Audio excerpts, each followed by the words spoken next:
And welcome to another episode of More Than Dice. I'm Gonzo. I'm John. Hi, and I'm Jeff.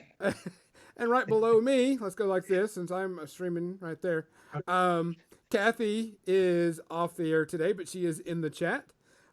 Today we have Jeff with us to join us in the podcast because he has a ton. Oh, wait, my favorite word, plethora of information about Judgment 2.0. We're going to talk about that. Technically, I don't think it's a plethora. That would be too much information. I think he has Too the right much. amount. It's a plethora. Sorry, that's my favorite word in the world to say.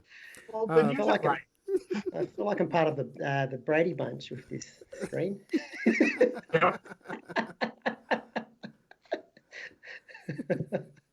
So, other than that, let's go ahead and get everything. We want to thank, let's get all, because the business out of the way. We want to thank all of our sponsors. Of course, Muson Minis for hosting all of our files and also hosting one of our other files. If you haven't seen it or heard of it, and you follow us on our RSS feeds, Minority Report. Those guys are a really, really good group of people. They handle a lot of technical stuff on games. So if you want to hear about lists and constructions and all that stuff, check them out. Their link is also part of all of our RSS feeds. We will thank Tectonic Craft Studios, Dan the Man. He is super, super awesome. Does a lot of MDF laser cutting type thing. So if you want to see anything, we will be giving away something of his, not tonight, but in the short future. And then we want to thank, we also are a creature creator, which is actually going to be a hot topic today due to Judgment 2.0. And of course, we want to thank Metalhead Minis. Everybody knows Lynn. Liz's an amazing lady. She has not only been one of the pretty much founders and head people in Warfare Weekend with me now. She hosts all of our products, and you can purchase all the stuff from More Than Dice and Warfare Weekend stuff that we're trying to sell so we can get a better year next year on our website, and a link will show up quickly within the chat. Also, all the chat commands are live. If you want to see what they are, just do !commands, and you should see what you can do and have fun with. So, yes, we do love them. Look, John's got the link right there. It just popped up a couple minutes ago. Other than that, let's go and get the good business. Jeff, what are you drinking? Since it's morning for you, what are you drinking this morning? I'm actually drinking a cup of tea, mate. I'm sorry to say. What kind of tea? Just normal black tea with basic milk and 1 sugar. I've already had my biscuit. Quite boring for the morning, but that's what I have. You guys have got more interesting drinks, I think. So let's see. John, what are you drinking tonight? Well, I'm finishing up my pre-ramble drink of cherry vodka mixed with some berry blend V8 splash, and I'm following it up with a dark and stormy. What's a dark and stormy? It's the same thing I had last week, if you were paying attention. I never pay attention. You know that. I've slept since then, at least It's once. ginger beer plus Kraken rum plus some lime juice. Very tasty. And I'm having just tea. This is great. I'm having scotch. Macallan 18 is going to be my drink of the choice for night. Not a lot. I've got to work tomorrow, so I'm just keeping it kind of even and keeled. Kathy remembered what it was, Gonzo. She's in the chat room. She's not even on tonight, and she remembered. That's because Kathy has a brain and I don't. I don't By the way, remember anything. It's about now. I've got to give a warning. That guy Tortorific. Just ignore him. He's going to be slagging me off the whole stream. I love you too, Tort. You're a great bloke. I'd like to say thank you for Tort for tuning in to giving me some of his time.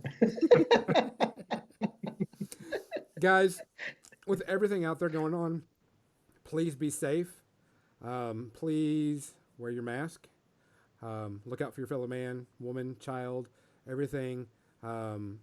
It's crazy times we're in. Let's make sure we're looking out for each other. If you haven't, make sure that you vote. If you're in the States, we got a pretty big election coming up for everything. Do we have any tributes this week, John? I don't remember any. Doesn't mean there aren't any, but I don't think any we'll catch them next penetrated my sphere of crazy work. But yeah. So, guys, we want to thank everybody that listens, everybody that watches, everybody that does everything with our podcast and helps us out in any way possible. We appreciate it a lot. It means a ton to us that you come on here and listen to us. It's my Sunday fun day when I get to podcast. So watch out for each other. Cheers. Cheers. For sure. Cheers. Oh, that's good. Wait. That's really good. Hold on. One more. You're showing off with Macallan 18. That's fine. Look, if you drank alcohol as fast as I did, you wouldn't buy the expensive stuff. I did. Have one glass of expensive stuff, then you taper off to the cheaper one stuff. One year I did splurge and buy a really, really, really expensive bottle of cognac. Remy Martin Louis XIII. It's super expensive. Like the bottle's hand blown, and an empty bottle goes for like a couple of $100 type thing. And so I got it in and everything. It's a huge story, by the way. I'll do it on a pre-ramble. Remind me on a pre-ramble. And I threatened to play quarters with it. I got punched quite quickly. Okay. Other than that. So this is episode 144. Last week we talked about having Jeff on, and of course he has graciously decided to come on and talk about his project. Jeff, before we get started on all these cool stuff that you sent me, tell me who you are, what you do, and tell me a little bit about Judgement. Okay, my name's Jeff Galea. I'm one of the main game designers for Judgement, which up until recently has mostly just been my brother and I, business, Gunmeister Games. We started about 5 or 6 years ago now. It's gone quick. And it's a skirmish type game with 54 mil heroes, a large type of heroes, which will be changing. We'll talk about later. But yeah, and it's a game that's gone quite well. And last year, we were at Warfare Weekend for a big JNAC final, which is very, very pleased to be there. And the game's going quite well, and we're looking at making a lot of changes coming up, which we're going to talk about today. That's right. Just so you know, JNAC is their Judgement North American Championship, correct? That's correct, yes. And you actually decided to go ahead and go with that online. How's that been going online? It's going quite well, actually. We're just halfway through, almost finished the last qualifying round, and then we're going to cut to the top 16 and have it online, basically using the War Table software, which is quite good. Mm-hmm. It's not the same, but it's actually allowed us to include, we've got people playing from Europe and Australia as well now, included in the final, which is going to give it extra excitement. Correct. Yeah. Because I remember when you did it over at Warfare Weekend, which was the first time for y'all to have it there, which was actually pretty amazing. Everybody got into it. There's a lot of people that bought it up. I think I bought your entire model line last year type thing, and got the mat and all that stuff. And of course the models are amazing, and started playing. Because Judgement is a little bit different than most games out there. Of course, it's played on a mat, and the models are currently still pretty big, and the game is not your typical, I add my strength to my damage and so on and so forth. Give me a little idea of the basics of mechanics of Judgement. So, yeah, originally we sort of like loosely based it on the MOBA mechanic, right? And it's basically you got a number of heroes. We'll say 5 versus 5 heroes. One of the big differentiators to other game systems is we have no factions. So you basically can pick and choose any number from any group, any class, any race of heroes to form your warband to battle each other. How it is different to other games as well. It's an alternate base system. I do one hero, you do another hero, and so on. We don't do the whole warband and then the other person does their whole warband. So it's an ever-changing battlefield, and you've got to be able to think quick on your feet, so to speak, to change your battle plan. And we've got custom dice as well, which a lot of the other games don't have, which we haven't got a picture here, but if people go to the website, they'll see them. So the attack and damage roll, for example, is one roll. It's all enclosed in that one roll. It cuts down that time as well. So, yeah, quite a lot of different things, groundbreaking at the time when we did it. It's been exciting. Going back to the 5v5. Now, It's not, because you do something different, which is what's called a pick and ban. Oh, yes, of course. That's part of the similar to them. Yeah, so when you're playing, if it's a 5 versus 5 tournament, you'd bring 7 heroes, and you'd line them up, and I'd get to ban one of your heroes, and you get to ban one of my heroes. So it really adds that extra depth in making your warband. You're crutching on one hero or one combination. You've got to be prepared that that might be banned and you won't have it. And you've got to somehow have heroes that can make do with what you've got. So, and even the pick and ban phase, you can make your warband and you might have an aversion to fire. So you try to target and ban their fire heroes if you can. So it brings that extra depth, which is different to other games as well. Tortorific says, unfortunately, you're not allowed to ban Jeff. Speaking of that, feel free to ban Tort from this chat anytime. He has been kicked out one of our streams once. My brother did kick him out, and it was a great time. It was peaceful for them.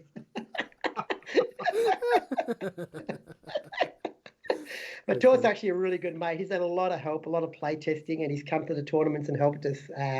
Great supporter of the game. Lovely guy. He's got a lot of issues, as you can see, and you'll notice today. But other than that, he's a lovely guy. Okay, so you said you base this game off of the MOBA. So this isn't just me and you clashing together who can kill each other's model the quickest and kick them out of the game. Because your models, they technically never die. That's correct? Right. So so it's like the jungle rumble part of the MOBA where you're already in fighting, right? We haven't got the lanes, so to speak. The goal is to try to destroy the opponent's effigy. That's like their home base. Mm-hmm. Okay. And you can do that by directly attacking the effigy or by killing opponent heroes, which gives you souls, which actually chips away at the effigy, or you can do a combination of both. So when heroes do die, they do respawn, just like a video game, I suppose. They respawn slightly weaker for that first turn, but they're not out of the game forever. And we also have, similar to the creeps in the MOBAs, we have roaming monsters. And you can kill monsters for loot, for magical items, for magical weapons, during the game. They're neutral to both and they attack both parties. You can pick warbands that manipulate monsters as well to make them attack your opponents and things like that. Heroes can also, we keep comparing to other games, you level up during. Uh-oh. I wasn't sure if that was just me. No. Just like Jeff may have crashed. Uh-oh. Uh-oh.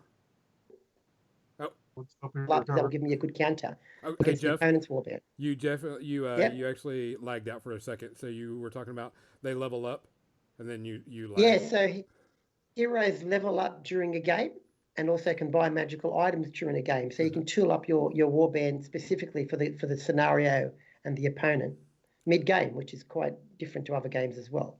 That's awesome. One of the things that I did personally that I bought in was all the pet classes. The people that brought like the halfling demon, the halfling that brings the demon. I can't remember your name of your models, but the halfling that brings the demon, and then the guy that brings all the skeletons. Yeah, Victor, and then the guy that brings the skeletons. Because to me, I'm like a swarming person. I love massive amounts of models and swarming, and just having. I got a halfling that can bring a demon, and then I've got a necromancer that can bring skeletons, and I'm like, yeah, that's me. Not whether they're powerful or whatever. There's a great combo. I didn't care because I just thought that was an interesting thing to have. Was a bunch of things. Yeah, so touching on that, it's 5 heroes. We should say 5 hero slots. Now we've got no point system. It's literally any 5 heroes that you want to bring. Mm-hmm. But some heroes can summon skeletons or demons or things to fight for them. We've also got one at the moment, a hero unit, which is 2. It's the Goblin Balansana. They're a unit that comes as 1 hero. I painted some of them on stream one time. Yeah, they're quite popular. We've also got cool as shit looking. Yeah, sure. But yeah, so that when we say 5 heroes, it can be more than actual 5 heroes on the board. You can summon more creatures and things like that. So, with everything that's going on, you've had success with Judgment. I know that when I first saw you, it was like Adepticon a couple of years ago, and I know that your models, they sold out in a heartbeat. I was like, oh, this is a really cool model. I don't know if I'll play the game, but I want this one model. And you're like, it's gone. So I mean, you're definitely, not only do you have this stuff that's selling out for the game, people just like the models, but this last week you made a big announcement, and you're changing the edition, and you're going to what's effectively going to be called Judgment 2.0. Correct, affectionately called. With that, why go to Judgment 2.0? Was the current system not working, or just Yes, so the system's working fine, but with all games, you have to evolve and change as time goes. Otherwise, it can get stale. And we started looking at the changes that were coming up, and one of them was the scale size. Um, then we were looking at introducing hex movement instead of measuring widgets and tape measures. And then on top of that, we looked at introducing another race, and we thought, geez, these changes, they're no longer just patch changes, right? It's actually they're major changes to the current version. Even though the game still plays the same, and we thought, look, we can't release this as a patch. The whole point was, let's call it Judgment 1. This is Judgment 2, and we can introduce more things. And there's even more things we haven't announced yet that we're going to bring in. So that's the main reason. Not because it's not working, but of course to evolve and improve and go to the next level. And it's bigger than a patch change, basically. gotcha? Because you can introduce like, oh, we changed the spell of a model, or Yeah. whatever ability, because that's tweaking and changing something that's like OP or whatever. But changing the skill that you're changing it to, I think it's something that's really interesting. And one of the things is, I'm going to switch over. I got some pictures that we're going to show to people. And one of the things that you did choose was to go to a hex grid. That's right. Which that's actually a pretty bold thing to do, in my opinion. You're used to being a measurement system with 6 inches, 5 inches, whatever. Why did we change to a hex system? So we discussed this 5 years ago when we started the game, right? My brother and I and a couple other people that were with it.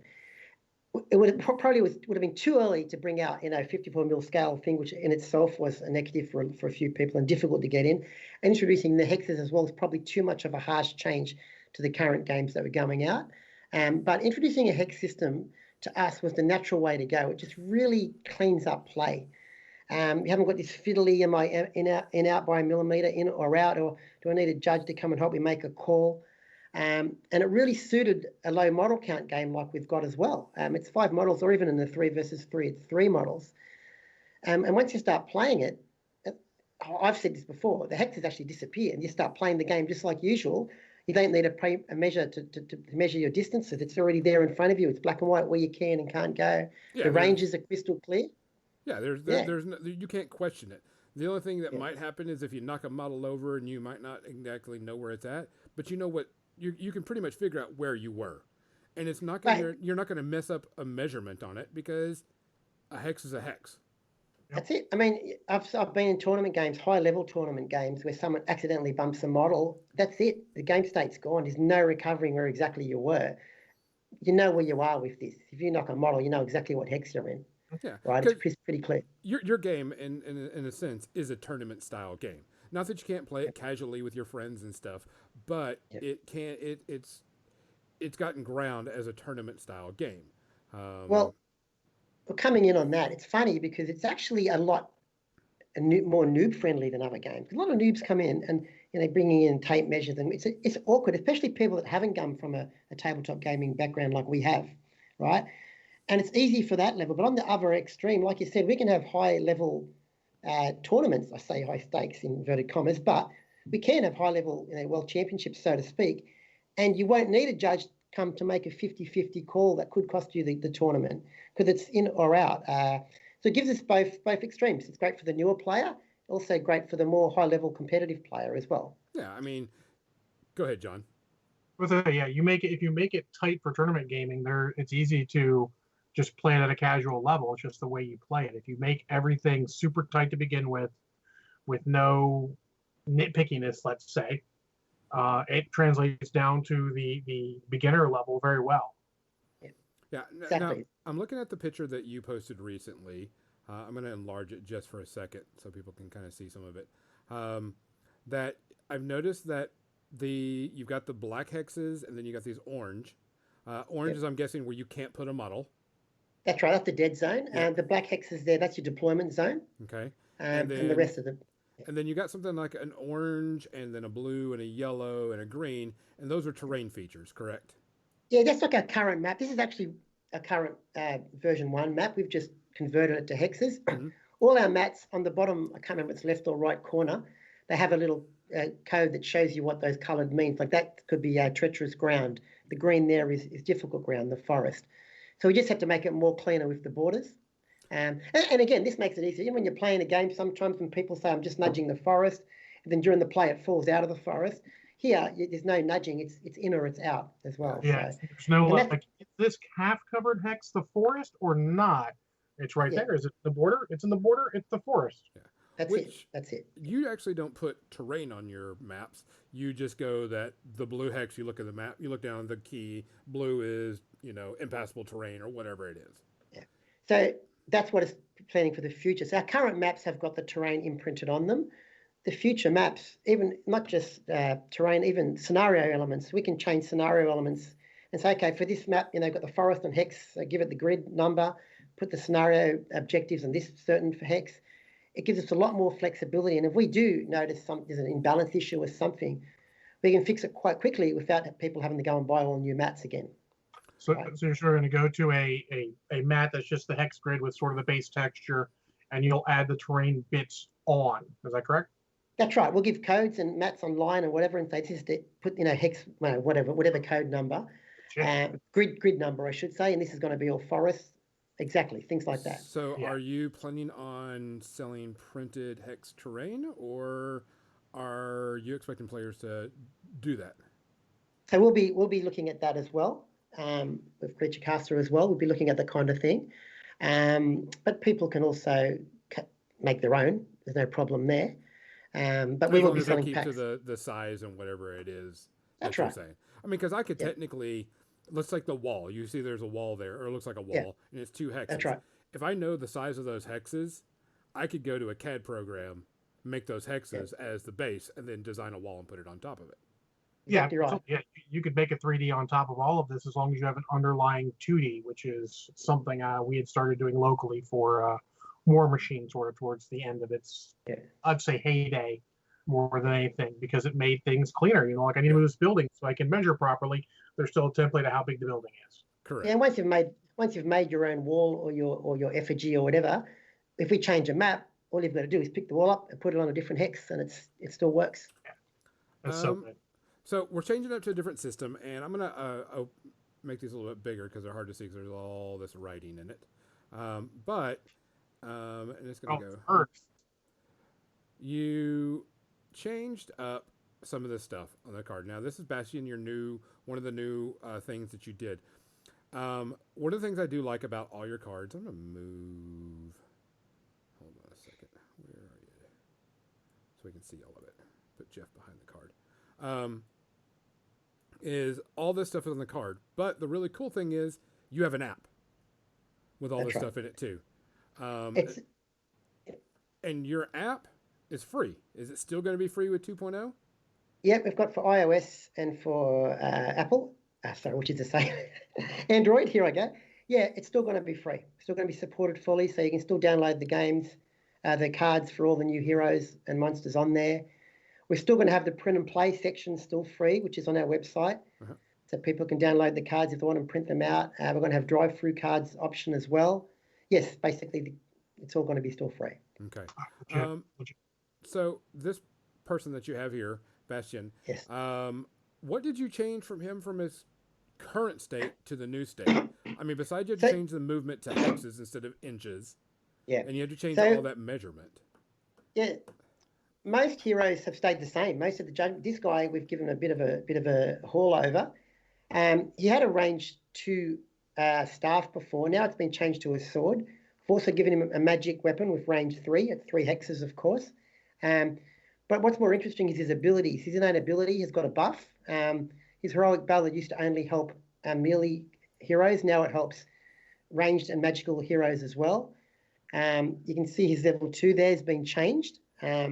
He can, the level has been changed. He basically buffs a friend in their more aggressive damage dealing. He's basically playing more of the heroic ballad guy that we tried to plan originally. And I think we fine-tuned him to make him a bit more effective in that area. He's more of a support, and he's still more effective on the battlefield than he was. Okay. So, I mean, I noticed that, there's like the level 2 heroism, and it says, target friendly models within 2 hexes. Yep. So is the 2 hexes still roughly about the same range of it was in inches? So this is a different ability for him, but saying most of the abilities are mathematically being worked out by my brother. He's the maths head. Are basically the same range, Okay. right? For example, someone who could shoot 8 inches before now basically shoots 5 hexes. Okay. Okay, and that happens to be the same range that the most melee heroes can threat when they're charging, right? So all the relative distances are basically the same. Okay, so and we streamed a game the other day. Actually, a live game was the first one, and a lot of the players actually saw. In the end, it was exactly like Judgment, just minus the widgets. Yeah, a few adjustments had to be made here or there for the hex system, but all in all, yeah, the range is basically relatively the same as they were before. I know that being a competitive player myself, and games going to easier to plan out maneuvers and everything else. Because I mean, when like War Machine went from no measurement to pre-measurement, it changed up the game Yeah. completely. What do you think is going to be the main? I don't want to say issue, but what do you think is going to be the main thing going from a measurement system to a hex system? Do you think that's going to be? What do you think you're going to have besides nerds complaining about everything because they'll find anything to complain about? Do you see the game speeding up, slowing down? Do you see Definite speed up. definite There's speed up? less of the proxy requirement. There's less of the pre-measuring coming back and pre-measuring and all this. You can easily work out the distance for someone. You never have to ask an opponent, is that in, is that out? Are you happy with that? It's in or out, right? So it definitely speeds up in that regard. Okay. Absolutely. So I want to go back to your hex map for a second. The Yep. hexes that are on here, how big are those hexes? So they're 45 millimeter hexes. The new models are going to be in standard models. Are going to be on 40 millimeter circular bases, Uh-huh. but these are 45 millimeter, partly for the reason that you can use current models as well on them. That was going to be my next Right? question, Yeah, yeah. because So yeah, I bought almost your entire line, and of course, if you were to tell me your current models are worthless, I would have just yeah. walked away, which has been that would have been the biggest Uh, stupidest mistake ever if anybody to do. So you being able to still use your old models, even though they're going to be bigger, and we'll show the picture of the change. Um, they're still going to fit inside that hex.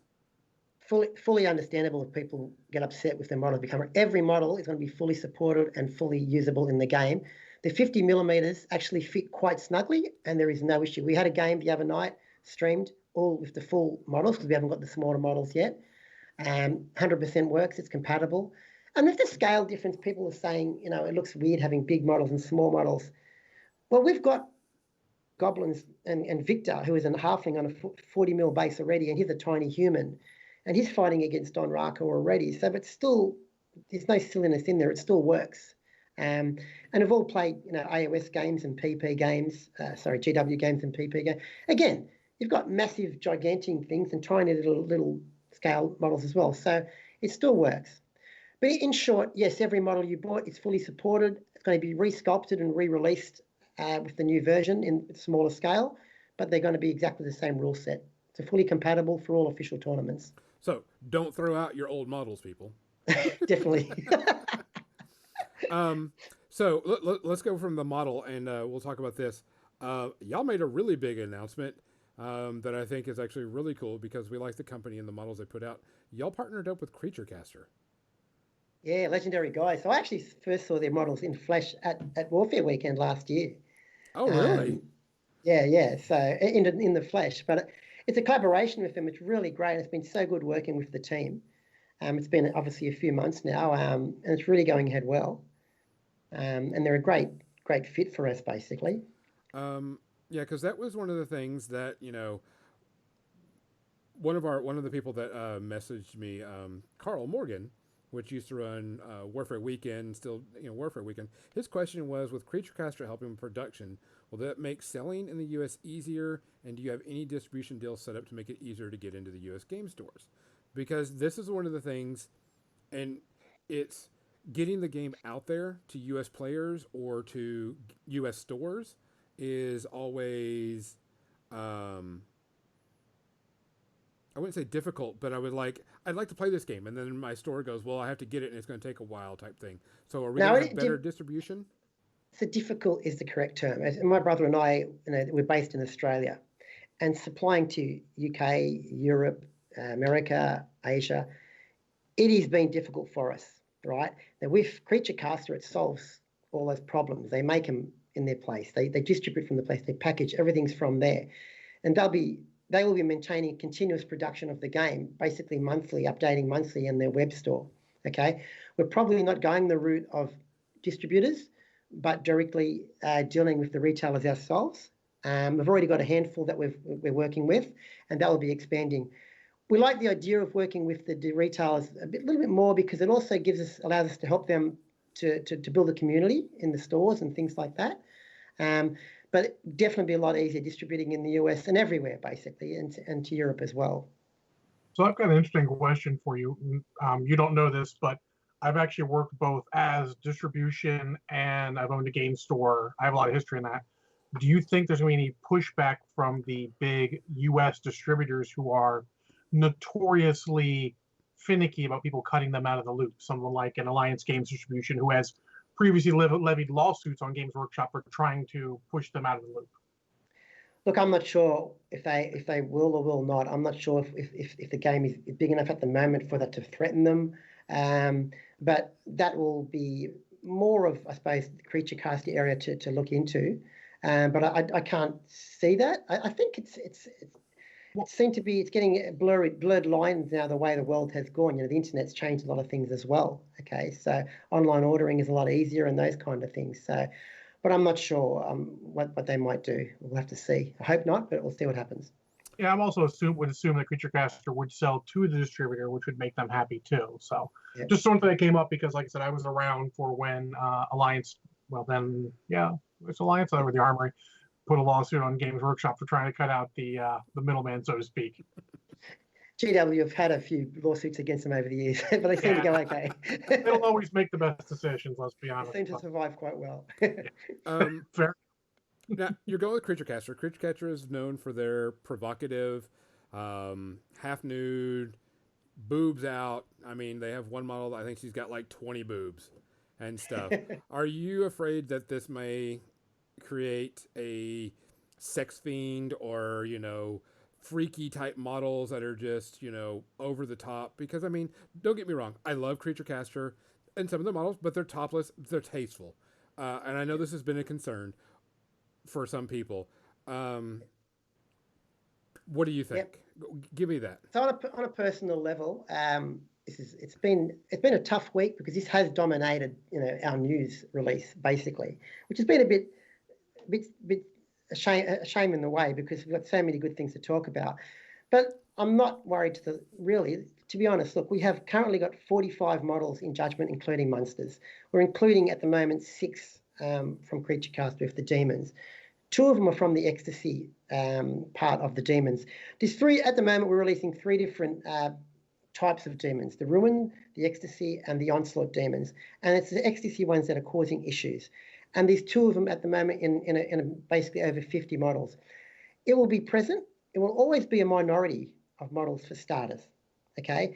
Now, there's still been a lot of backlash about that, and people have already tried to sell their models and have a lot of noise on the internet. So, it's not good enough for us just to say, don't buy those models. We can understand that as well. We've actually been discussing it a lot. We've also taken it a step further where we're going to fully support a format of the game. Because we have some people who say, my store wants to stock it. We want to run tournaments. We want to run, painting competitions, all this kind of thing, but we can't because of these new models. So we're allowing an official format, tournament-wise, where if people want to have this version of the game where these models aren't included, it's fully supportable by us. It will be fully endorsed. If we're doing prize support, it will be fully acceptable. Also, if it's going to be contributing to tournaments, points for rankings or tournaments, that's fully acceptable as well. So we've made that compromise where we've got this format. We haven't got a name for it, I suppose, family friendly, you might want to call it, looking for a better word. But yeah, that's available as well for the people. So we don't have just to say to them, don't buy it if you don't like it. We can actually make them they can, talk to the TA. If TA says, okay, this is going to be a friendly one, we don't want to have those models, it's still going to be supported by us. This way we're letting the public more dictate what they want to see and what they want to purchase and play with.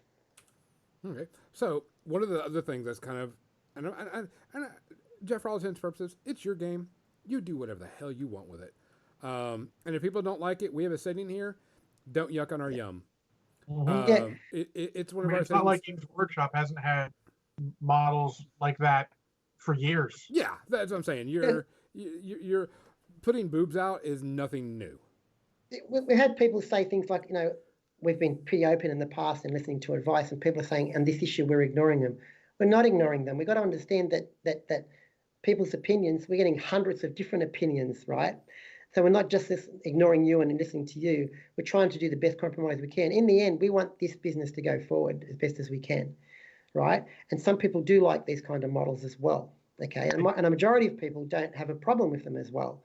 But of course, I understand some people do. We're touching on a lot of issues here that we don't want to get into with these kind of things. But yeah, in the end, we'll do what we seems the best for the game going forward, and that's looking at the whole scene, the whole world as well as people that are playing the game as well. I brought up a picture because one of the things is y'all are changing size. You're going from 54 to 32. 32 mil. Yep. And the reasoning behind it, why did you decide to go smaller? So from the word go, my brother and I, this was one of the biggest attractions to our game. We were different. We had these big models, right? And it was a good thing. But on the negative side, from the word go, it's really restricted what we can do. It's held us back, okay? A lot of it is, I suppose, the financial thing. We can't charge what that model is actually worth to sell. Otherwise, we wouldn't sell any. So our margins become lower. Also, the game entry into the game for people, it's a bit too steep having to buy these big models. For some people, it seemed to be too expensive, right? Yeah, I mean, I want to hit on that because your models now, they're roughly about 40 plus a model, give or take, Yes. around that, depending on what the model is. And you're going to be switching to this smaller format and smaller models. What's the price point going to be? Have you kind of released a little bit of that?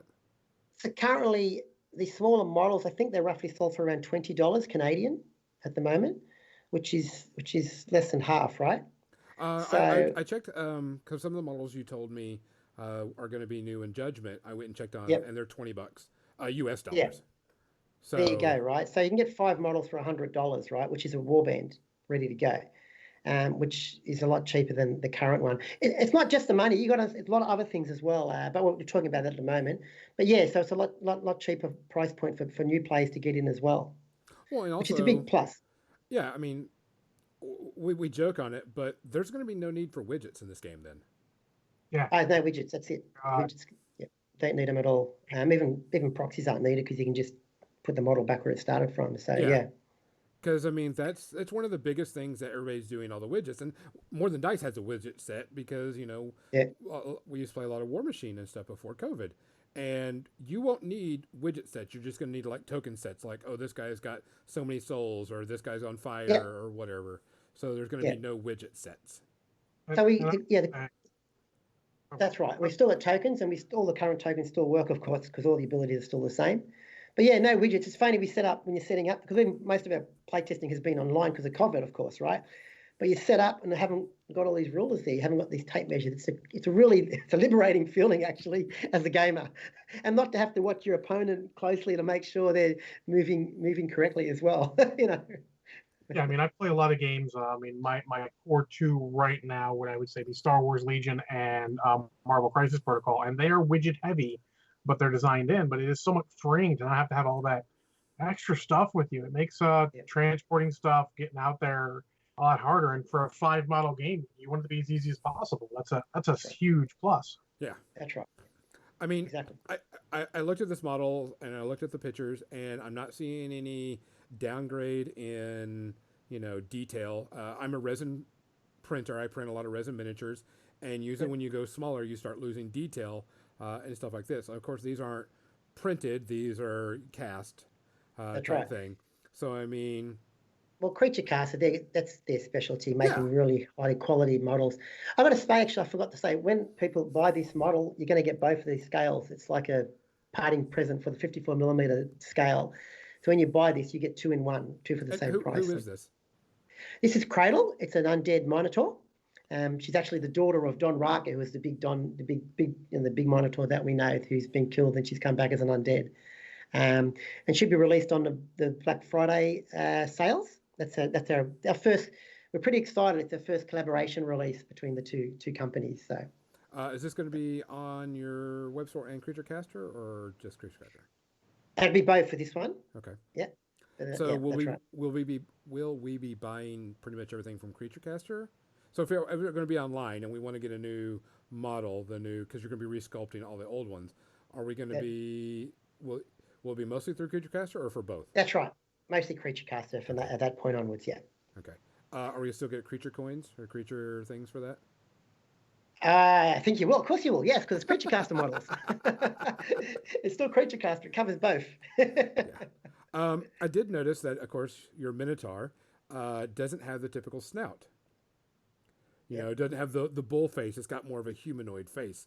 And I know this was kind of some people were talking about was a weird thing. Y'all are actually going away from Minotaur and more into Fae, is what I believe that y'all are going for. It does seem that way with the Creature Caster models. But then again, if you look at the Don Raka, which you've got a picture of there, the overdraw of that, he's still keeping a similar face. It has moved away slightly from the cow head, as people call it. But also, I'd like to. One thing in Judgement that's the new version of the Don Raka, by the way. One of the new things that my brother and I also wanted to highlight. You know, when we've always played rank and file games, and every elf is the same proportion, and every goblin is the same proportion. In life, that's not how it is. You can get me. I'm a pretty short guy, and put me next to a giant guy. We look like two different races of people. So we're going to have the variety in the faces as well, right? They're not all going to be looking the same. Features, which is probably reflecting more on how reality is, right? We're just so used to playing war games and all elves have to look the same, you know, with the pointy ears and the beautiful armor and eyes. But in reality, we can look at humans and animals; they're not the same either, right? It's a lot of different features. You did send me a bunch of concept art. You want to go through that Yes. and just talk about that real quick? All right. Sure. First one is like some undead looking guy. So this is Zim. So before we go any further, can you pause it? We've got all the current models in the game. We've already got a model for Zim. And what Creature Caster have gone to do for each model, because we want to resculpt them, is brought them down to and just given the Creature Caster touch, so to speak. So they've added a lot more. My brother and I's original game, probably slightly larger features, a bit more on the comic side. They've gone for the more serious side. So this is Zim, who is already in the game. He's an undead. He's Zarin from the future, actually. The guy that you know, Zarin, that summons skeletons. Mm-hmm. This is him like 1,000 years in the future. He's come back as an undead wizard type of guy. Okay. Next one, which was the Minotaur that you were talking about. This is your kind of standard, trope miniature type of Minotaur. It's got kind of the snout type thing. So what they've done, they've taken our existing illustrations and had a dear artist go over the top and changed it to add a few more details that they wanted to add. So this is the illustration that will be hopefully inspiring the model, the sculpt. Because I actually have that model because I think this is the Don. Yeah, he's a legend. The Don, this one is like past. Yes, super cool, and it's super beefy. And I was like, people are like, what's he doing in the game? I don't give a fuck. He's a defender. He protects his buddies. Don't care. But as you can see, the model's going to be basically the same with a few additions to it. Yeah. So I mean, I was like, they were like, what does he do in the game? Don't care. He was just cool looking. This one. This is I think I actually have this one too. Yeah, that's Thor guy. He's the other Minotaur. He's a bit more feral. This guy. He's been raised in the gladiator pits. One of our first models, and a great looking model as well. He's had a bit of a change of face there, a bit more feral like his. Okay, I thought I have him, but he's not readily available where I can get to him. And this is your new not new druid, but the resculpt of the druid. Yeah, genderist. So she's current. Yep, and she's changed her face slightly, but not too drastically, I feel. And it's funny because I looked at our models and I thought they were the best models in the world, and then I see these new illustrations on the top. I think, geez, they've actually improved it. And yeah, she's basically genderist. She's a druid, druid character, hybrid. Oh, and this one, let me shrink it back down so you can see it. Because this one. So this is one of my favorites. This is Sayan. She's one of the elven soul gazers. She's not very different from the original pictures, but they just added a bit more with her soul harvesting. She's actually pulling out a whole skeleton there, so which is good to see. But I like to say something here. Going back to the people that are afraid about the sexualization of the game, you can see here, these are our heroes. They haven't changed at all. There's no more nudity. There's nothing being added. They're just changing the pose and here and there and tweaking the model. So it's not gonna, the models aren't about the sexuality. It's about being appropriate for what they are. Exactly. The model in question, Gonzo sent me a picture. It is what it should be. We have that one coming up. Oh, cool. Yeah, I've got that because Jeff and I actually had a small conversation before the podcast, and I was like, "Oh, I didn't know this." All right, this one I'm actually more excited about because the original one is kind of meh. This one looks so much cooler. Yeah, dynamic. It's got the blindfold on instead of the glasses. Yeah, it's a great looking model, and we've always tried to. My brother and I always tried to have an action pose model, and this does that job better than we had it, I feel. His guy, he's a defender of a different type of defender, but is an elven defender from the future, actually. So yeah. Who is this one? I'm having to resize everything so everybody can see it. That's right. So that's Bastion. That's one we spoke about, the one that had the big change, the card that you showed. He had a staff. He's a bard, right? So now he's got a magic attack. The original one's got the staff coming on his back, and he's reading from a book. Mm-hmm. So this is Bastion, the new. He's the only one really from the original set that's going through such a transformation, rules-wise and illustration-wise as well, which would be model-wise. But he's now casting a spell as well from his hand. Yeah, because I think I've got the one where he's just holding the book. It's not. Yeah. I wouldn't say it's not dynamic, but this one is definitely. I'm about to fuck you up. Actually, more active. He's running and quite a good model. When Creature Caster came forward and showed us these models, it blew our mind away. So this is actually Cradle illustration. So one of the original illustrations. I thought we'll put it up there so you can see the artwork and how it transformed into the model, basically. Oh yeah, absolutely. Yeah. Okay, There's a good story about her. When you read the story about Don Riker, I think it was done by Colin Hill, actually. So this is the Biomancer of Ruin. This is actually a Creature Caster model, which is something I didn't know about. But tell me about this. Yeah, so some of the models are already for sale and people already own them. So we've got a bit of a demon force invasion coming into the game of Judgement, and there's a lot of different types of demons, and this is one of the Ruin demons that's coming in. So yeah, we've got rules for this. We've been playtesting all this. We haven't revealed any demon rules or anything like that, so I'm sort of can't talk too much. But yes, it's available already, and it definitely will be in the game. There's 6 demons that will be in the game that we've released the names for. I think 3 of them are for sale already. This one and the 2 ecstasy demons. Oh no, there's the onslaught demon as well. Onslaught is going to be. That's the guy that looks like a devil demon, the crazy guy. Okay, hold on. So these 3. So the 3 that we're going to be releasing are the Ruin demons, the Onslaught, which are like the aggressor type demons, and the ecstasy demons, which are like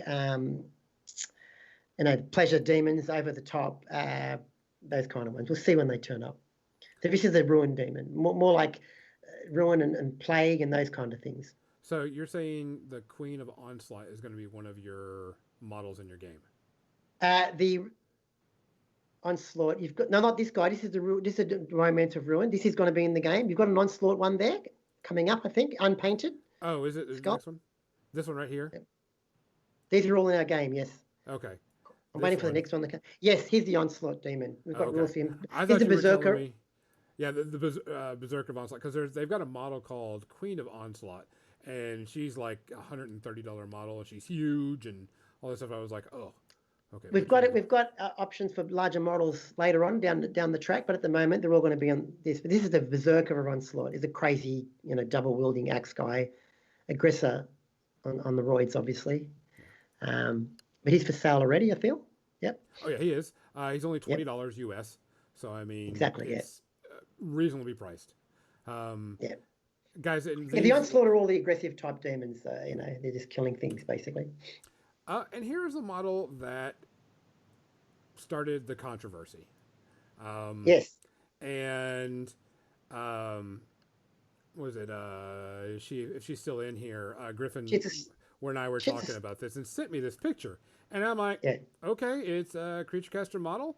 I don't see Yeah. anything.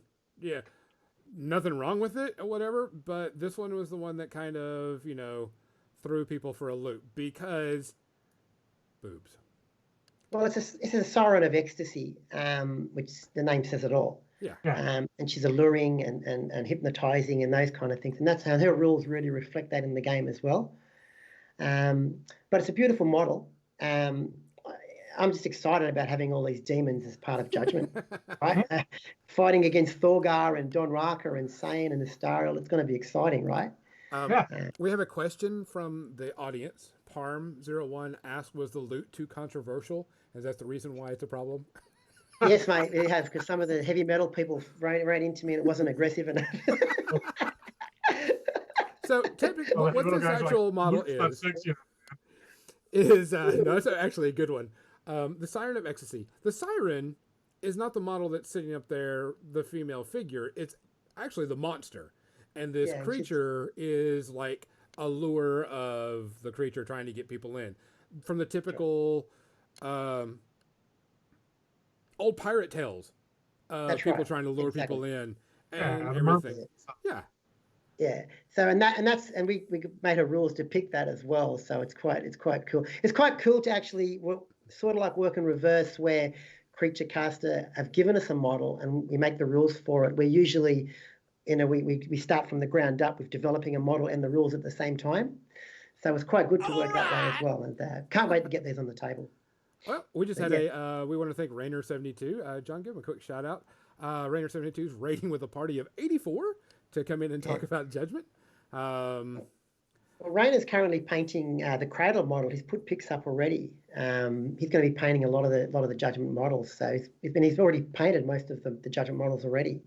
Oh, yeah. But he's painting the current Cradle, the two versions of her. So can't wait to see the finished product. Yeah, whenever Rainer turns up, mate, you get a big following. It's like Oh, Rainer's big amazing. cult leader. Yeah. I actually kind of, whenever when we started getting into streaming and everything, I saw Rainer stuff and he was painting Judgment stuff, and I was like, hey, you know about? And he's like, yeah, I work all with them. And I'm like, ah, sweet. And so he started showing me that he painted, and he came to Warfare Weekend last year and had stuff and everything, and I was really, really happy that he showed up. Yeah, well, I met him last week, and he actually did a painting competition for us as well. Lovely guy, so good to and he's very much into Judgment too. Yeah. So, but I mean, I'm sorry that you're getting shit for this model, because that's what it is. There's nothing wrong with this model. There's nothing controversial about it. There's nothing. You know what? If you like the model and you like the rules, you can always take green stuff and cover those boobs up. There's a lot of options, and as we said, we're accommodating as well with the different option for tournament pack as well. So I can understand it's different reasons for different people have different reasons and different levels of acceptance. But yeah, it's difficult. I live on the beach in Sydney, and I don't know if you go to the beach, no one wears any clothes, right? So I don't even notice this kind of thing, to be honest. It's probably a slide on I don't know, but we don't even see it because we're confronted with it all the time. But yeah, I can understand people of different upbringings. They talk about their children and so on, but that's fine. But yeah, anyway, the model's still great, and it's going to be good to see. And you don't have to buy this model. It's going to be a lot of other great-looking demon models that are completely covered up and so on. So there's a lot of options there in the game. They're going to be a minority of model like this. But we use it when we feel it's necessary for the model, right? It's not just gratuitous. It's a reason it's there. Yeah, so. It's a siren. John, Yeah, you're muted, right. by the way. Sorry, I was typing. Yeah. Yeah, I mean, I made a joke with Griffin. It's like, this isn't provocative. This is an enticing model that's supposed to and lure people in and so on and so forth. It's not like she's got her legs spread and she's doing complete sexual things about it. It's interesting because you mentioned like the beach in Sydney and people being topless or nude or whatever, and it's a perception that a bare breast is a sexual thing, or it's taboo. Which over in the States, yeah, it is. Very few. I mean, for the most part, I'm giving a stereotype, of course, but Yeah. that's just a boob. For models, this is old hat. This Yeah. has been done. I've seen GW so models many that are companies have done this. GW's done this. This is not. This shouldn't even be a discussion. Yeah. People looking for something to be upset about, and they'll always find something. No, Wasn't this something else? There's more provocative GW models in this, and so this model, I don't see anything wrong with it. It's it's a cool sculpt.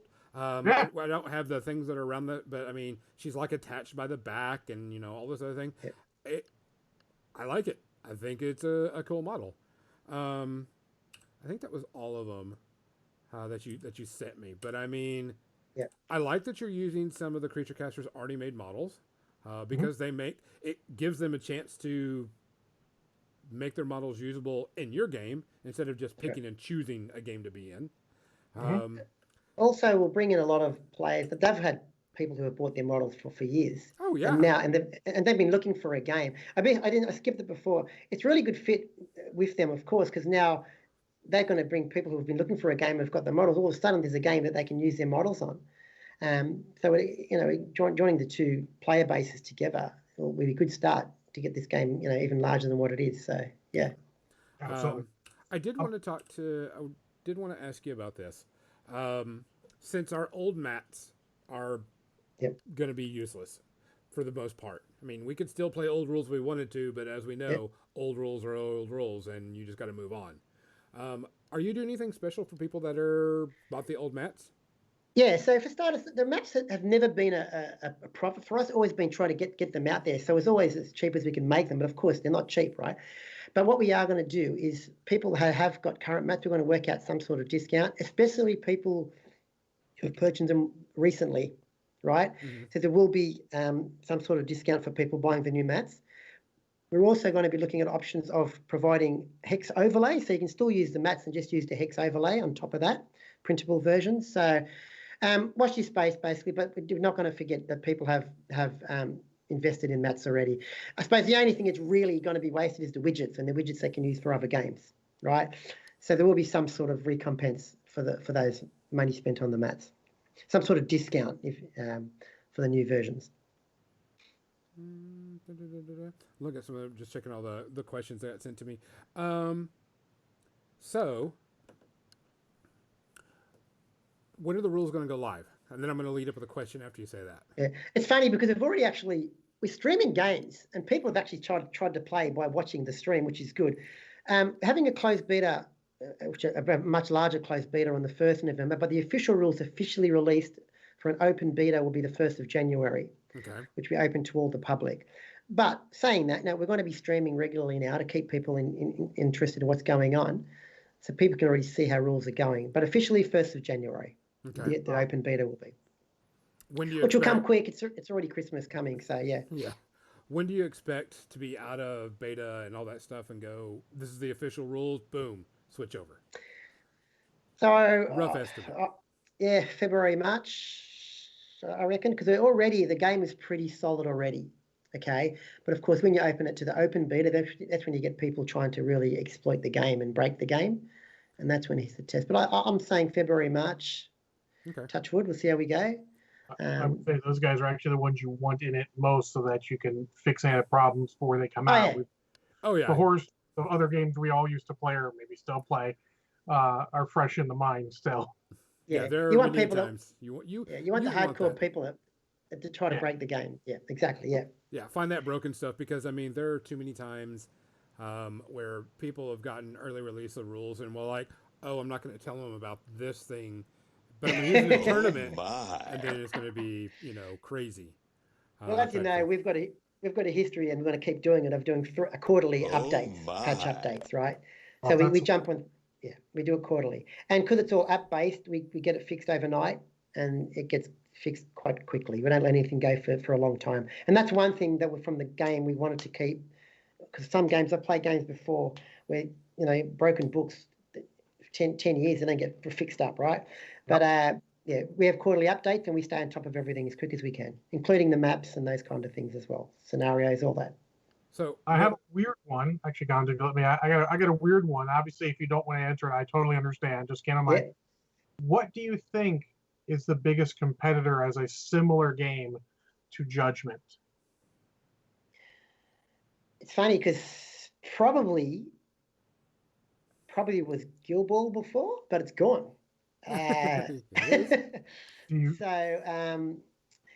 But of course, mate, the GW and PP, they're so big and they've got a market, and people who play those games, and I've been one of them, you don't even want to look at anything else, right? It's always trying to compete with those big companies. Obviously, they're the biggest competitors. But I think we're different enough, our niche is different enough, and that we can get our slice and hopefully expand on it. Cool. But, yeah. Do you feel that Warhammer Underworlds is a competitor, or do you feel like they're different enough games that there's not enough overlap? It's sort of different people. Yeah, it probably is, but I don't want to deride other companies. But look, GW have always stated, ever since I've been playing with them, that tournament isn't their main thing, or balance isn't their main thing, right? It's always about the model and the fluff, which is great, and they always say that.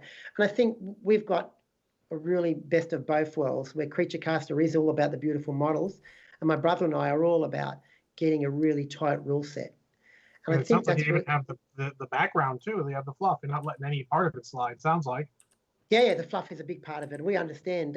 That's what gets me into games. It's originally when you play games, what is it when you walk in? It's the models, and then the fluff, the background. Then you look at the rules, right? And we're not. That's why we really pushed for fully painted warbands as well, because the visual aspect is the thing that gets people in. It gets the young guys in. The young guys and girls when they see these games, and from then on you move on from there. So, and GW have always focused on that, and that's why. Part of the reason why they're one of the biggest, because of that. So we learn from other, we all learn from each other as well. So awesome. Yeah. Going with that, since your rules are going to be starting up, so JNACs the championship is almost over. And it's going to be starting back up. When is that going to start back up? And are you going to be using?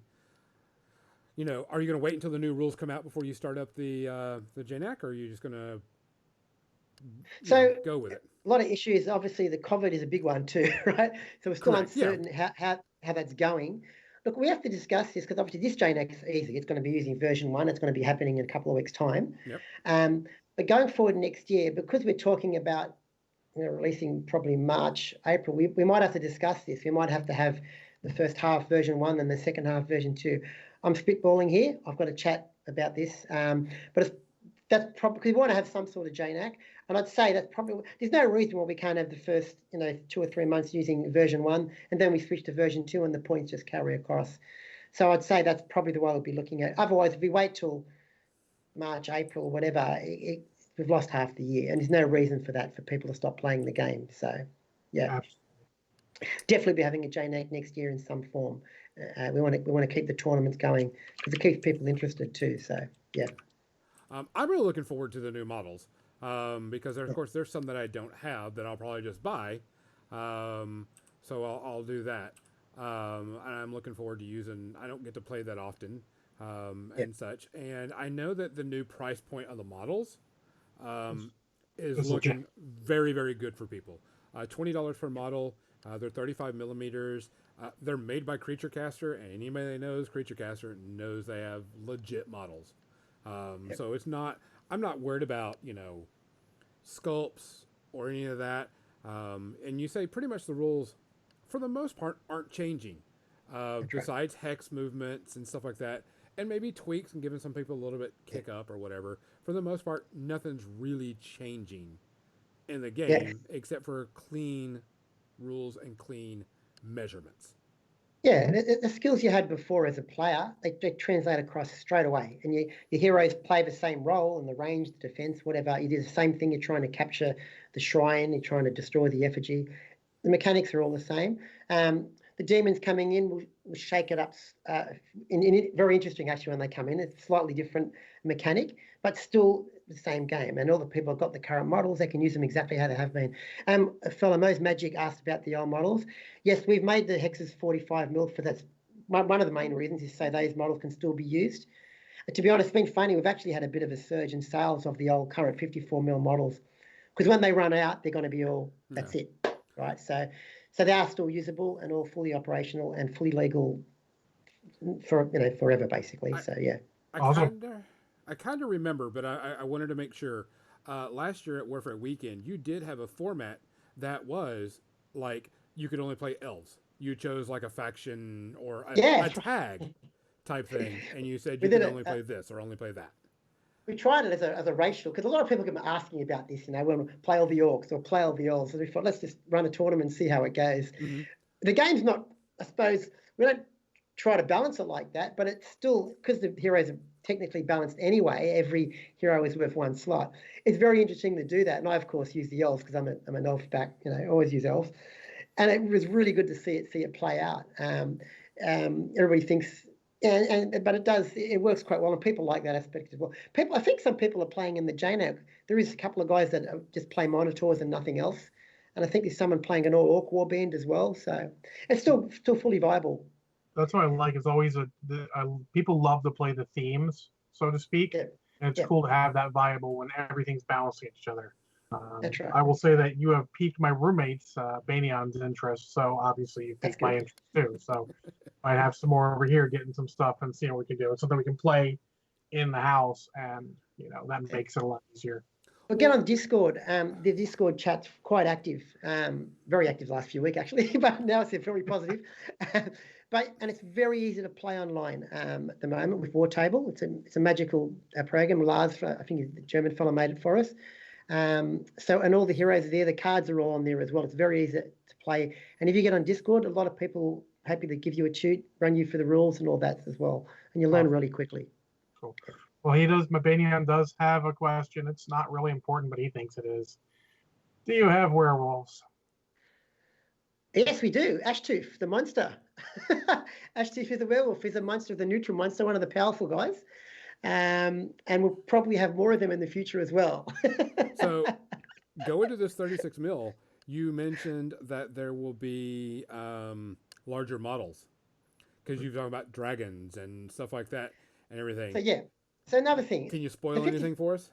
So the 54 mil scale stops us from using dragons and big demons, because you can't have like that Don Raka, that monitor riding a dragon. The model will be like this big, right? Yeah. So we've already streamed a version. So the two official versions are 3 versus 3 and a 5 versus 5 version. We are in the future, we've already started actually, but looking at a 9 versus 9 bigger game, right? Okay. So it's 9 heroes versus 9 heroes. Still the same rules, but 9 versus 9. But this will allow us to introduce hero slots that are worth 2 or possibly 3 hero slots to the dragon or the greater demon type of character. So that's a definite thing that's coming ahead. So, and we'll be supporting the 3 versions of the game, the 3s, the 5s, and the 9s. So going more like an epic battle type of scene as well. So will they that's where still on the 45? Will they be on the 40 bases, or y'all plan on making them take like a 60 or a 70 mil base type thing? Yep, a bigger base. It'd be a bigger base taking multiple hexes. That's where those bigger demons will come into play. The game we streamed, Andrew actually had an old Beholder model from the back in the D&D days. We used it as one of the big monsters, and it was a bigger base. So the answer is these dragons and demons and so on will be taking larger bases, so more physical space on the table. So we're going to have these big dragon models and demon models that Creature Caster make as part of the game as well, which is very exciting for us. That'd be good. I think it's. Yeah. I mean, the game to me is fun. It's got a lot of tactics, because not only do you have to worry about your models, you have to worry about your effigy and so on and so forth. I think the clean gameplay of hexes makes it super easy. There's no more arguments. You can also, the terrain, you're like, hey, that hex, it's blue. That's there. Yep. It makes it quick and easy. And we talked about this in the last podcast. Anything you can make it where there's not a question or not a doubt, it makes it so much easier. You don't have to worry about arguing. You don't have to worry about any of that stuff. It's just there. You're like, dude, you can't see through it. It's blue, or whatever it is, Yeah. type thing. It's there. It's And you don't have to worry about it. Griffin Rider, always pushing for a Griffin Rider.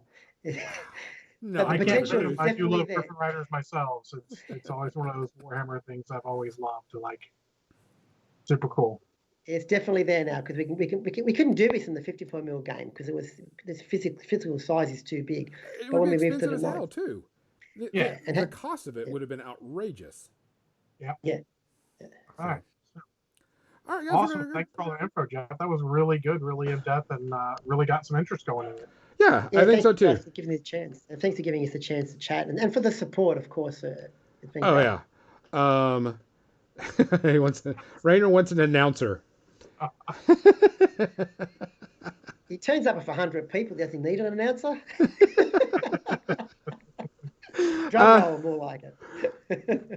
Guys, go check them out. These guys are really, really good. Jeff and Andrew do some really good stuff. They're really good people. They make a really good game.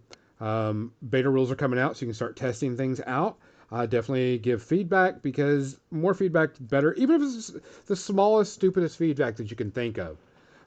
Just make sure that you give it because what you could do and you could say is like, hey, this model does this, and I think that's wrong. Someone else can go, yeah, because I paired it with so-and-so model, and I was just kicking the shit out of everybody. So definitely do that.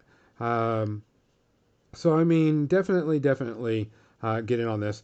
You'll see the models on Creaturecaster's website. 3 models are already ready that you can purchase for the new system coming out. And you can trust these guys. They've been playing games for a while. Yep. They're coming from me. I've never met these guys in person, but I've heard about them for years on podcasts and such from the Australians. And, they've been in the games for years. They know what they're doing. They've been in there playing the games, knowing what's good, knowing what's bad for a long time. Yeah, thanks, John. Thank you for that. Oh. Yeah, guys, check it out. There's not many else. Check it out. Check it out. This is the second. Ate up all your time for media section. Ate up all of my time. So everybody doesn't know this is our media section. We did go a little bit over, but it's okay because we got Jeff here. Jeff, this is our media section where we kind of rate things that we've watched, seen, or read. We do have a rating scale that ranges from 0 to 5, and it's based off of space herpes. The more space herpes, the worse it is. We also have a secondary rating. This rates from Cats to Casablanca. Cats being the worst movie ever made, and Casablanca being the greatest movie ever made. So you can rate it at either one. So just to give you an example, I'll go with one of them I'm going to be doing now. I watched quite a few things, but I'm only going to talk about 2. I did watch Terminator Dark Fate, which is the newest Terminator movie. I saw it in the theater, so I'm interested to hear you talk about it. I did not like this movie. I did not like this movie at all. It was a rehash of the original Terminator movie. The Terminators were not... Wait a second on that. Aren't they all? Well, but this one's like only almost a copy and paste type thing, too. Okay, special effects... They really all are. Yeah. I obviously totally understand your opinion, but yeah, they all are when you get down to it. It just really wasn't. Oh man, it was bad. We watched it and we were like, this has got to be this is just bad. I did not care for it. Rating? Is it a Cats or is it a? Well, this one rates. I'm going to rate this about a 4 space herpes. About a 3.5 to a 4 space herpes because I was bored. Special effects was fine. Story, been done, didn't matter. The characters were okay, but shit. Come on. Let's give some new ones. I really want to see a Terminator with it in the future and then y'all trying to do it, type thing. I just wasn't impressed with it at all. So let's say 3.5 space herpes is as high as I'm going to go on it. So by comparison, I saw this in the theater. I very much enjoyed it. I thought it was the sequel Terminator deserved for all those years. I don't want to spoil what it is because it actually is very interesting the way it goes, in my opinion. I gave it 1 space herpes. It was one of the highlights of 2019's movies. Honestly, didn't quite make it my top list because there were a lot of good movies last year, but I did enjoy the crap out of it. Would watch it again, may watch it again at some point. But very enjoyed it. And Gonzo and I often differ, and Gonzo's opinions are well known. There are certain movies that aren't that bad that he hates. Just talk about Ready Player One. It sounds like and it's a black and white. It's love or hate. There's no in betweens. Oh, There's a lot of movies we definitely are copacetic on. yeah. There are a Like couple. Hudson Hawk, fucking awesome as shit. Hawk's awesome. Ready So I Player haven't been watching One. exciting I haven't been watching anything interesting at all. I've been too busy cupping abuse. So have you watched any TV show or any movies? I watch TV shows late at night. I've been watching the old TV show called Cheers, mate. One of my favourites from the '80s. So that's all I've been watching. Other than that, I've been head down and working. I've been playing a lot of music. Honestly, I think Cheers is probably one of the best situational comedies from the '80s. Oh yeah, That's the Casablanca for me, mate. I know, guys don't know. What's funny about when you watch a lot of these shows, you see a lot of cameos from stars that were actually young. Yep. One guy walked in, I couldn't place him. It was the professor. Well, it was Doc from Back to the Future, and he was really young. Remember the old Doc? He comes in and gets a beer and walks out. But there's so many people that you say, I know that is. Oh my God, that's before he was famous. And Christopher Lloyd, yeah. It's too old, this show. It's showing my age. But anyway, it's on reruns, so I've been watching that. You're in the right company if it's showing your age. Gonzo and I are spring tickets. oh yeah. But that's it, mate. I've been reading books and putting my head down and working otherwise. What's one book that you've been reading? Oh, well, the current book, it's quite a serious book, actually. So I Know Why the Caged Bird Sings. It's quite an interesting book. It's about racial tensions and that in early America. But it's quite a good read. But I've been reading that. I've been engrossed in that. I would say it's even very topical of the times. So very good. Oh, yeah. Very good to check out. Yeah, very relevant. It's a really good read from her perspective. And in the 1950s, it is. So that book's I'm putting that a top-notch book as well. So Zero Space Herpes. But it's a bit serious. But yeah, Zero Space Herpes, yes.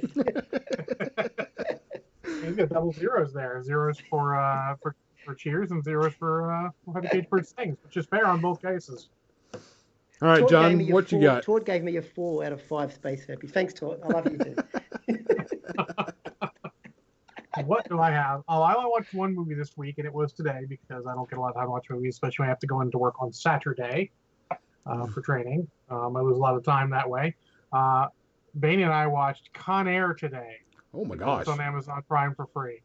Yeah. Man, this movie is so contrived. There was so much crap that's just like, that's just to make the movie, but you don't even care because it's a fun ride. It has the best, worst accent ever. And Sean Connery was trying in The Hunt for Red October with his Russian accent. Nick Cage is just like, hold my beer, son. Let me get you this Alabama accent that is amazingly terrible. Nick Cage is the same in every movie. He's the best, right? I actually do very much enjoy Nick Cage in most movies. I don't think he ever phones it in. He may be batshit crazy, but he does not phone it in, and I love that. This movie is fun. It is definitely a product of the 90s. It is, at points, so 90s it hurts, but they do such a good job with making villains you love to hate and all the criminals. They don't have to spend a lot of time on them. They have a little interesting problem. You get them. They're all sort of stereotypes, but it all just works. And special shout out to Steve Buscemi for playing the creepiest motherfucker ever. Oh yeah. He doesn't really do anything wrong, but he's just creepy. It's great. I mean, this is one of those guilty pleasure movies. It's not good. Like, I'm never going to say this is a good movie. It is shot competently. It's acted competently. The accent in some cases are horrible, but it's just enjoyable from front to back. I'm going to give it 1 space herpy. I enjoy the crap out of watching it. Mate, I'm with you. Sometimes I love the really bad movies. For some reason, you're drawn to it, right? And it works. It's not going to make perfect sense. That's fine. Reality doesn't have to take interest. It like follows the rules. It's just as crazy throughout the whole thing. Yeah. I think, given the choice of the Nick Cage sort of 90s movies, I'd probably go with The Rock over it as a better movie. But man, I do like me some Con Air. Um, do want to talk about something, and it kind of hit me. It hit me pretty square in the jaw. While I was putting together a model, I wanted to watch something, and I was like, I need something on for background noise, just, oh, okay, cool, yeah, it's a cool scene, watch this, okay, get back to putting together a miniature. And This thing called music that's good for background noise. no, no, no, no, no. I need the I think our squirrel. guys would agree with me. Yeah, I need the squirrel thing. um, and so I was on HBO Max, and the Lord of the Rings trilogy was on there. And so I just put it on, started watching it, and damn it, if I didn't take I took too long to put that miniature together because I sat back and started just watching it from one to the end and didn't stop. And I got sad at the end of it because I was like, fuck, are we ever going to have another movie trilogy that is this fucking good ever again? I will challenge her. We're gonna have a fantasy movie that is that fucking good ever again. I know. I mean, I'm It- sitting there thinking about it and I'm like, It's so hard to make fantasy that good now. They just set the bar. Like, here's the bar. Good luck. and I'm just like, I was like, damn. I mean, is there any, I was thinking about good stories, that could be changed and done. I was like, what good things can be done? And I'm like, I was thinking about it. What good book series would make a trilogy, but could be epic and done right? I'm not talking about, I've got an answer. does it have based off of it, sort of. Well, I mean, the thing is, there's there's a ton of series out there, and we're like, oh, this would make a really good movie. But then you're like, well, only if they had the right director and the right, people. And I'm like, okay, let's wash that out. Let's say they get the best actors and when they get the best directors and the best special effects. What Because they kind of series? did for Lord of the Rings. That movie is stacked. Yeah. What about the Dragonlance, mate? The original trilogy. Is that Oh, no good? Man, That would Man. be that would be amazing. That's That what one, I'd like to see. yeah, Yeah. the original Dragonlance series, the first 3 books, yes. so good. That would make a great one. Another one The that I twins, thought the about, whole deal. Yeah. another one that caught my eye, and I was like, and I don't know if everybody's read it. I jumped on the bandwagon late, but I really liked it. Was the Mistborn trilogy. It's a unique series, a unique world, and it's got really cool magic and really cool characters in it. And I was like, I could see that being done. Um, but I mean, yeah, like, are we ever gonna get a epic I don't fantasy know. series movies like Every this? time they try something like Dragonlance, because Rainer was a big fan of Dragonlance too in there. Mhm. That's why he's married. Griffin's Roost, even they're coming out. Dragonlance fans are everywhere. They did the animated one. It wasn't terrible, but it wasn't good. It doesn't hold up to the series. The series is so good. That is the first books I remember reading that Yeah. literally at certain points in them made me cry. Yeah, it still get the I still get the feeling too. Yeah, yeah, with the Flint and it's crazy. I've still got the books here. Yeah, I've Oh still yeah, read them, so. Dragonlance. I've got the It holds up okay too. Over time, they still hold up okay. The Yeah. original 3. Yeah, I mean, even the Like, ones that you do hit or after. miss afterwards, but there's some good stories in there. You just got to really pick and choose afterwards. Like any good series, when they go into sequel type stuff, you got to pick and choose what you're really reading. Yeah. I mean, because Dragonlance. I remember reading that and having the Larry Elmore covers of God. all those covers of it, and I was like, Yeah. it's just and reading those books, and I think it was like middle school, high school type thing, and I was like so involved with it, and I was like, fuck yeah, and it was like just going through it, and it was like I was excited, and I was happy, and I was like, this is good shit, and And I they're mean, so readable. I mean, yes. and no offense to J.R.R. Tolkien, who made an amazing series. He made the granddaddy of all the series. Let's get that out there. He's the granddaddy of all of these. But they're so much more readable than The Lord of the Rings. Like, I've Oh, read yeah. The Hobbit multiple times. Lord of the Rings is a tough read when you're like Dragonlance. It's super easy, and you can just Yeah, exactly. but I've you got can see the parallels too. It's great. someone's at the door. Can you give me 1 second? Yeah, go ahead. sure. We can back rant in- about this. Run to the door. Because I'm sitting there watching it, and I finally finish it, and of course, I'm tearing up at the places that need to be, that are sad, and I'm like crap, and I'm just like, oh fuck, and all this others. Even I even know what's gonna happen, and I'm still like, this fucking sucks. And I mean, I don't think we're ever going to see another series that's worth a damn. We will. It's just we don't know when. Yeah, Because I mean, especially not because COVID time. I mean, let's be honest, movie yeah. making has ground to a halt, and the predilection for revisiting old things. Someone with pool is going to go, this can be the next Lord of the Rings, and it can be the next Lord of the Rings because really, in my opinion, it was the next Lord of the Rings when it came out. I mean, It was the big deal. oh yeah. I mean, I actually, what was it? The one time I went to Gen Con like 3 or 4 years ago, um, Margaret Weiss and Tracy Hickman were there, and I took all three of my copies, and I went, the original three, and I went, please sign, and they're like, hell yeah, and I'm like, I just want y'all to know that I'm fanboying right now, but these are the books that when I was in high school was like, hell yes, these are the shit. And Yeah, they were like, and they were really cool about it.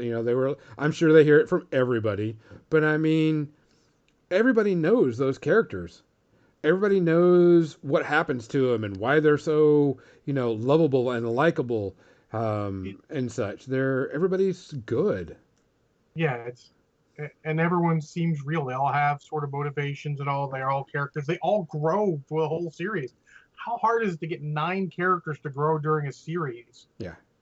I mean, it's just, I mean, Oh, even some of the books that, were done after it, of things that were done. Um, I would give a shout out for one of my favorites of the Heroes trilogy, which is not very good overall, is Stormbringer, which takes place sort of like a side story to what the companions are going on. And I just love that book too. yeah. I read it right in slot there. I mean, the other two, Weasel's Luck and Kaz the Minotaur, or Huma, Legend of Huma, they're okay. Legend of Huma is good for the background, but man, here or there, some of those books are good. I think once you get past Legends, some of the first Heroes, and the tales, first couple tales, you should probably just stop. They lost the magic at some point, which is understandable. It happens. You can't write something forever. Yeah. I mean, you take the three core books and you give that to someone that's never read them before and they Mm-hmm. like fantasy, it's an instant grab. It's an instant hold. Yeah, And they're just like, crap, what happens? And then, you read it and you finish it and you're like, hey, let me introduce you to and this. and they wrote sort of not fully, but kind of like the D&D rules into the books Yeah. without you ever realizing they were the D&D sort of rules. It's Well, great. it was an adventure one. I think they actually played the adventures and they made it into a book. They did. Actually, They did. yeah, If you get the annotated version, they have all of that down in the bottom.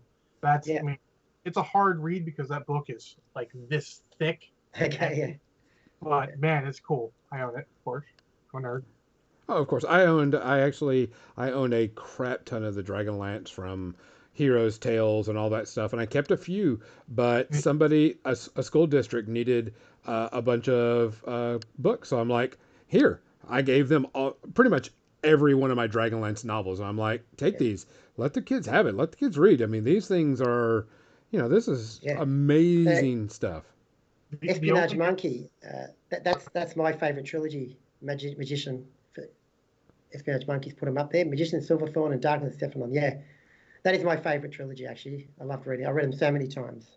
awesome. Yeah, So I mean, Well, there's hopefully, like I said, we said that there's a lot of looking at book series and older stuff to go forward because people are out of ideas apparently. Hopefully, some of these fantasy series get a good proper look at so we can get some more good fantasy on there. We can't just be content with the Lord of the Rings and the handful of other fantasy movies, Willow and some of the Hobbit. I mean, the Hobbit's not terrible; it's just not as good as it could be. No, but I mean, there's just I look forward to the day when I'm like, fuck, this movie's coming out.